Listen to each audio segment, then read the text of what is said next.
Hello guys, and welcome back to another cold episode. On today's episode, as you can tell by the title and the thumbnail, we are talking about Salamangreat. Yes, we're eating healthy today and playing salad. The reason for this is because, one, salad has just received a massive boost to its power level. We have been given back the second Gazelle, which increases the consistency of this deck quite substantially, while also adding in an additional power level to the deck by being able to keep a Gazelle in grave while searching out a second, while also giving us access to Heat Soul. With the new structure deck, we have now been given Heat Soul, and this card is absolutely crazy. It allows us to draw 2 cards every turn. Well, every one of our turns. So basically, we draw a card during our opponent's turn, we draw another card. This means we could draw into hand traps, so we're playing a whole bunch of them. Yeah, that's basically it. Also, it's incredibly easy for this deck to make because we're basically just playing Cyber monsters, so we can easily make the Heat Soul. So I'm quickly going to talk about this deck, and this is obviously for the Link Festival with this in mind. However, this deck is genuinely a top-tier strategy, and this might be the best deck for the Link Festival. It doesn't have anything hit. In fact, it's had things unhit, and all in all, it's incredibly powerful. So let's quickly do the card by card. We're going to start off with the normal summons, that of Flame Buffalo. This card's crazy, allows us to discard a card to draw 2. Absolutely incredible. And Foxy. This card on normal will excavate the top 3 and add a Salamangreat card from your deck, from those excavated cards. Next up, we have 2 Gazelle. This card is the heart and soul of the combo for Salamangreat, and is one of the reasons why this deck was top tier for as long as it was in the Eternal Toss format. Yeah, it's pretty simple. Basically, if a Salamangreat monster is sent to the graveyard in any way, shape, or form, that even means if you were to pitch something off of a Signet Mining to search out this card will still trigger, and it will special summon itself. Then, what it will do is it will dump a Salamangreat card from your deck to your grave. This means you can send not only something like a monster like Spinny or Jack Jaguar to potentially special summon it, but also something like Rage or Roar in order to add it back to hand with something like a relinked Sunlight Wolf. Pretty powerful. Yes, I know.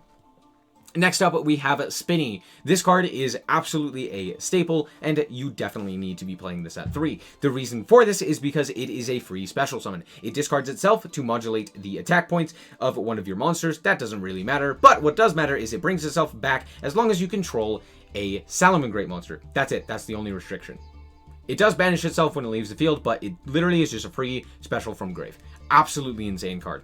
Next up, we have Falco. If it's sent to the graveyard, it recycles one of your spells and traps and just sets it. Pretty nice. We have Jack Jaguar when it is in the graveyard. If you control a Link Arrow for a Salamangreat monster, you can special summon this card to that Link Arrow by returning a Salamangreat monster from your grave to your deck or extra deck. And then we have Foul. If you normal or special summon a Salamangreat monster, you could special summon this card from hand. Pretty nice. Next up, we have a whole myriad of hand traps. We're playing 1 Veiler. I don't know why, just 1, but we are. We're playing double Droll and Lockbird. This card shuts down very specific decks. And so, yeah, being able to play this, it means that decks that search a lot, you just shut it down. Triple Maxi, triple Ash Blossom, and double Nibiru, as well as double Imperm. Those are it for the hand traps. As for the rest of the cards that we have Signet Mining, absolutely insane card. You pitch a card, you add a level 4 lower Cyber monster, any Cyber monster, meaning, yeah, again, you can add Gazelle. So yeah, this is pretty nice. We have the one of Sanctuary. We have the one of Will of the Salamangreat. This is basically an extra normal or an extra special summon of your monster from either hand or grave. Absolutely insane. The reason we're only playing 1 of it, though, is because it is a little bit of a brick. You don't really want to see it in your opening hand unless you have a lot of Salamangreat names specifically. So there's that.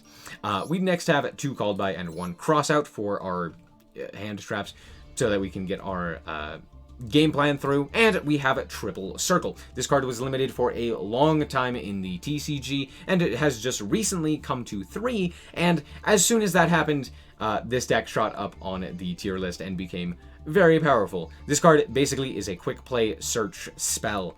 Insane. Also, it protects your Salamangreat monsters because of reasons. I don't know why, but it does.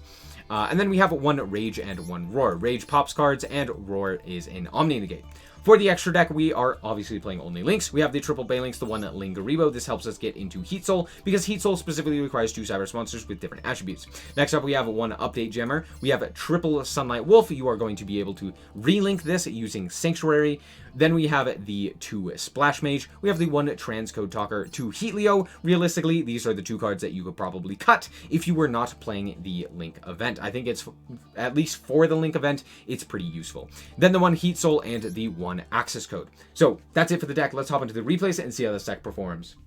So, I was actually undefeated with this deck on stream today. I think we went like 15-0, minusing the 1 disconnect that I randomly had. But here we are going first, and we have a pretty decent hand here. So we're going to add the Gazelle off of the circle here. We're going to normal summon the Foxy, special summon the Fowl, and we are going to add to our hand a Spinny that we reveal off of this Foxy. We're then going to link the Foxy off into Balinks, and we already have the Sanctuary, so there's no point in activating the effect. We're going to go for the Gazelle here, and we are going to pitch the Rage. Reason being, this card can not only send a Salamangreat monster from hand or field, but it can also target a Salamangreat Link monster you control that was link summoned using a monster of the same material, aka a relink, and then destroy cards up to that monster's Link rating. Normally, what I end up using Rage for is for this first effect. The reason for that is because going first, you often end on Heat Soul. Reason being for that is pretty simply it draws us cards, which can be hand traps, which is how we actually control the duel. So there's that. I've also done a video, I think yesterday basically, or the day before, where I went over Salamangreat in more of a pure form, which ended on Rage and Roar oftentimes, with using Rage's secondary effect.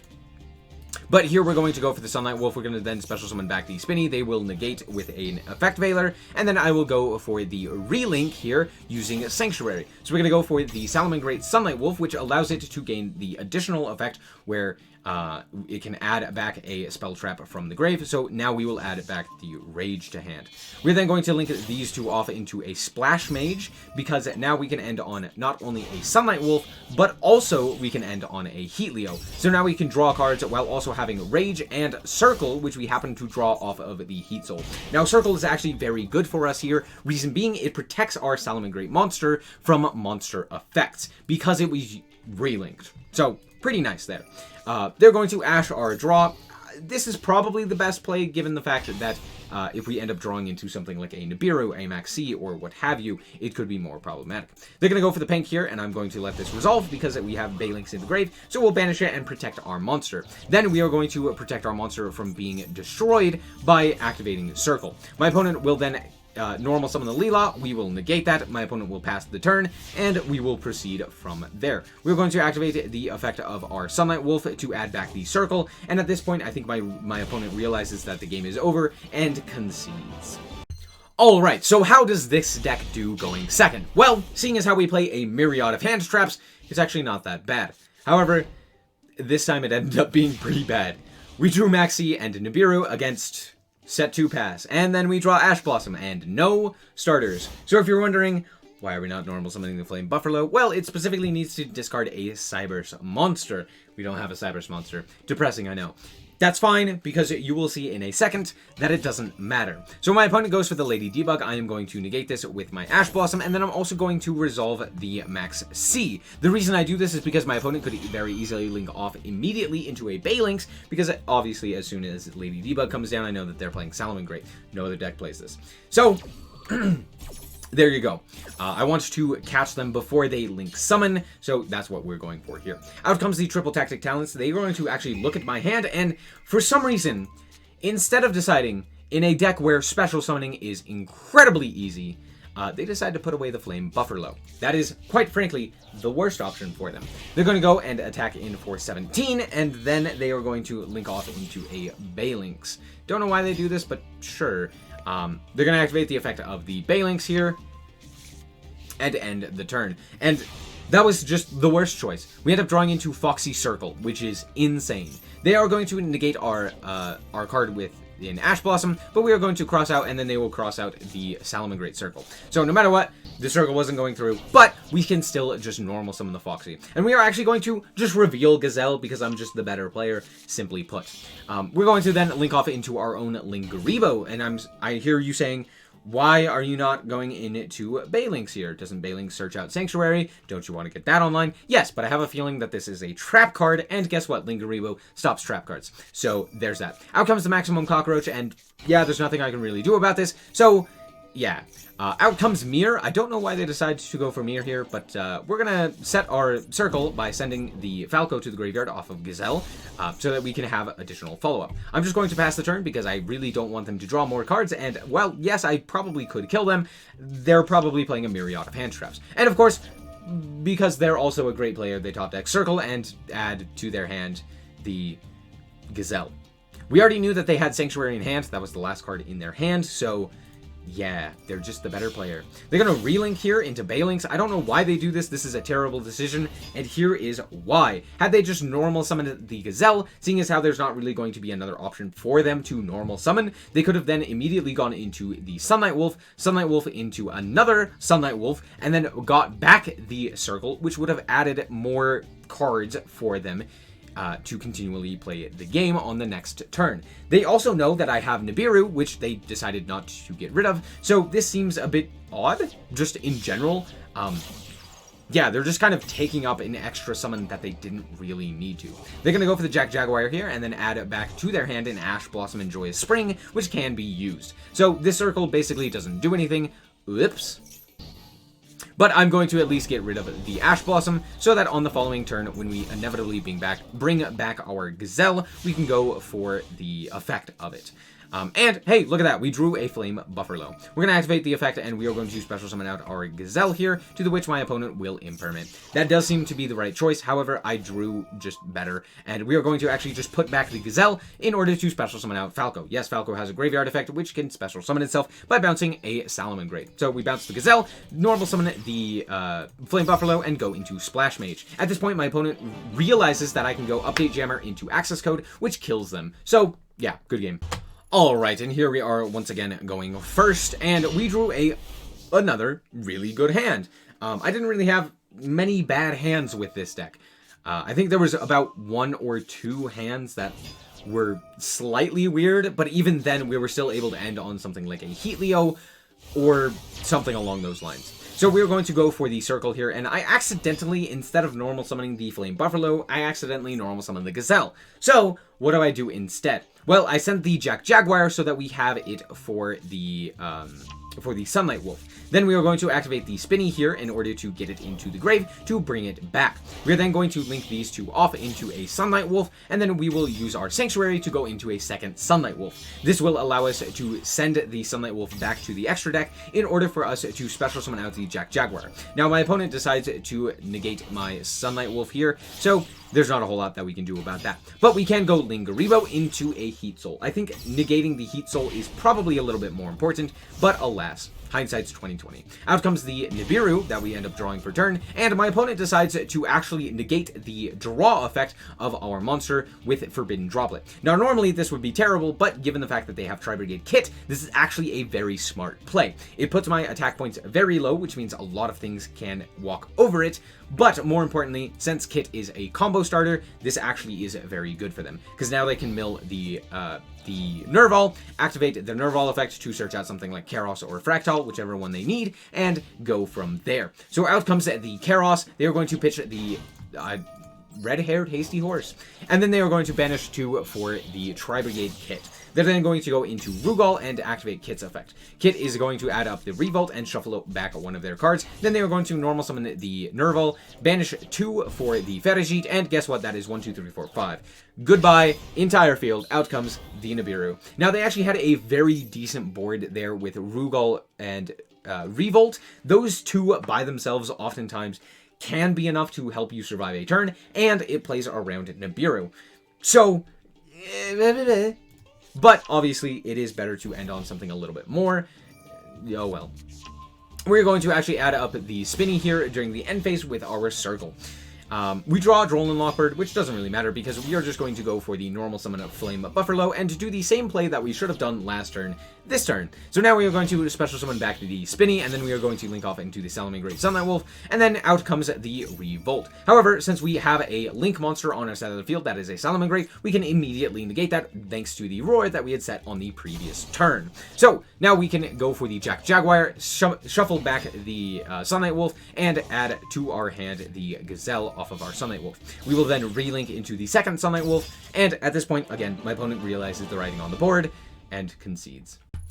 Alright, and here we are with a very interesting game. I drew 2 Droll and Lockbird, which is not the greatest of hand traps, but I also drew full combo. So let's see what happens here. My opponent is playing Agents, so this Droll won't do anything. I'm just gonna let this play out. Yeah, okay. Yeah, Link Spider, sure, yeah. Summon another Shine Ball, yeah. Turn them into effect monsters. Do you want to know why? So that you can link them all off for Apollosa? Wait, hold on. This doesn't need effect monsters. What's going on? Ah, Pot of Avarice. That's why. You're going to shuffle back a whole bunch and go for 2. I'm going to drop my Droll because I have a second one, so might as well. And then they go for an IP Masquerena. So, we are sitting down a Apollosa with 4 negates. Oh no. As well as an IP Masquerena that could potentially go into Unicorn, spin away our material, and end the game for us. So let's see how we get out of this. Right on time, Rock. Right on time. We're going to go for the Signet Mining, and we are going to pitch ourselves the Foxy. This is actually probably a mistake. I probably should have pitched the Droll and Lockbird because it's not doing anything. However, I wanted to get the Gazelle effect here, which I figured would have been negated, which is why I went for this play, because I figured, hey, they're going to negate this from even being summoned, and then I could go Flame Buffalo and pitch the Gazelle that they so kindly left me. That didn't happen. So now we're going to do some different things. Gazelle obviously is going to be stopped. That's a-okay. We're going to link this off for a Balinx. And I know what you're saying. Why are we doing this? What is your plan? I don't know. I don't know what my plan is. Let's be honest. Okay, that gets negated. We're going to normal summon the Flame Buffalo. And then I'm going to attempt to go to combat. My opponent decides, okay, no. And then they go into Underworld Goddess.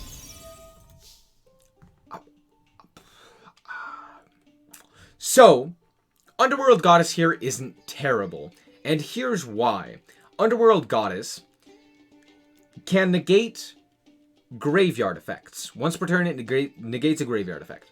Fantastic. Also, when it's summoned, it negates the face-up effects of cards on the field. Monsters on the field.